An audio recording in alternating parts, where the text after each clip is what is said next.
beautiful cartooning that's sort of gothic and haunting, and thank you. Dark Mr. Snark's a little more humorous in terms of things, but all kinds of different, like prose and poetry, so.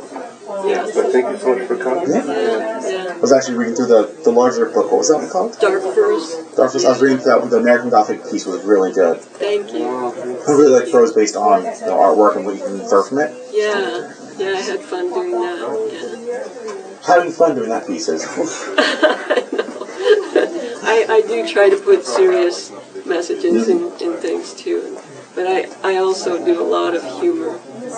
So it's an interesting balance between serious and spooky and humor. As it should be. Yes. It has more than 250 poems by DARKVERSE, and it is also 50 illustrations, plus other detail art I added throughout. And this is from 9 years of writing dark poetry. I write serious and humorous too, and but I thought I wanted to have a collection for people to really continue the type of horror vibe throughout, and spooky. So I found it hard to narrow it down to do some selections today, but I narrowed it to a few that I wanted to read. Let's get going. If you're all ready. Okay. Mr. Snark bookmark here. And we will be giving them out. So, the Dark Mr. Snark. Candidly lurking in the shadiest of places, a fellow whose mask wore the gruesomest faces, the Dark Mr. Snark might be tiptoeing after. Rather sneaky and peaky, heart murky as coal, less charming than alarming, sinisterly droll. His beginnings were a mystery, arcane and well-kept, left back in the tar from whence he had crept. Elaborate theories would be fabricated of anemia and ague for a man understated, who roamed after sundown like a revenant or bogey. According to legend, he was wolfish and roguey. The lanes were unsafe at any hour but 13.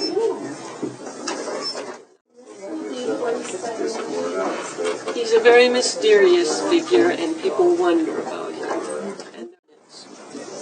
Here on this earth, protected by a lamp's dim glow, the moon's reflected gleam, we are most vulnerable to its forces and depths, its lurkings, the phantoms carrying out a pervasive will. We may choose to resist, remain intact our spirits. The past is buried and still thrives, awaiting its return to power. The resurrected glory that had too long been deprived. These furtive, enormous beasts, forced to skulk in lowly confines, in the depths of nightmares, tonight will rise. Bitter rejects, or so horrid they cannot be imagined, so ill-conceived they cannot be fathomed by any until comes the monster moon, when the world seems unsafe. Yet to another perspective is the most tranquil, absent the clamor and glare of day.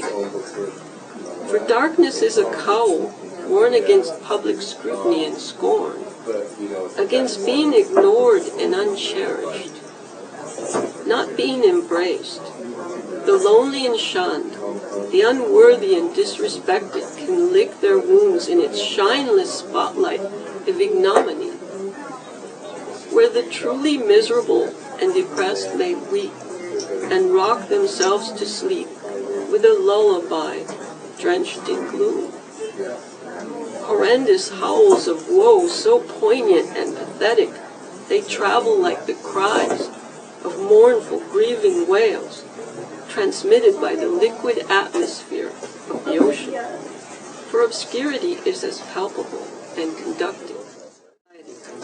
A world that denies them their place, refuses their right to exist, as if looking away might uncreate them by wishful thoughtlessness.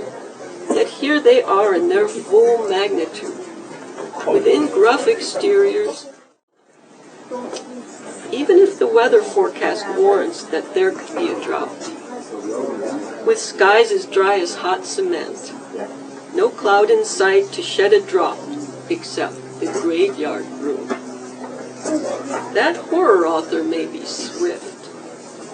Please hurry, exit in a dash, and while you race across the line, brace and whirl.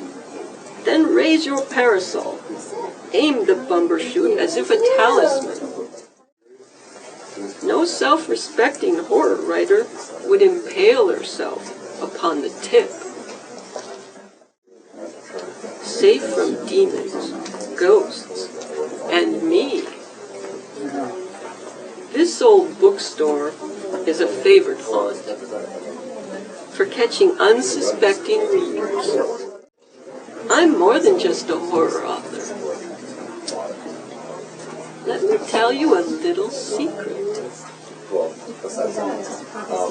That's the end. Thank